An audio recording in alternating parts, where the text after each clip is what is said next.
Hey there, welcome to our YouTube channel. Today we're diving into a techie problem that might just blow your mind. So, let's talk about the intriguing world of slow and non-slow devices when it comes to handling signals in the Linux kernel. If you're scratching your head already, don't worry, we've got you covered. Now, let's get into the nitty-gritty of the solution. A slow device, as per the Linux manual, refers to devices where the device driver can be interrupted by a signal. Interestingly, most device drivers can be interrupted, except for block drivers. When it comes to network devices, they fall under character devices and must be interruptible.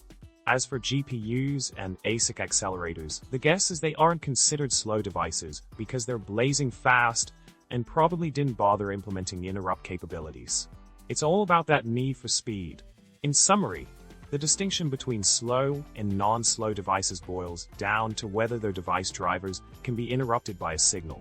While most devices can handle interruptions, block drivers can't, making them less than ideal for indefinite wait times. And with that, we've unraveled the mystery behind the scenes of signal handling in the kernel. Thanks for tuning in, and don't forget to hit that subscribe button, give us a thumbs up, and drop a comment below sharing your thoughts.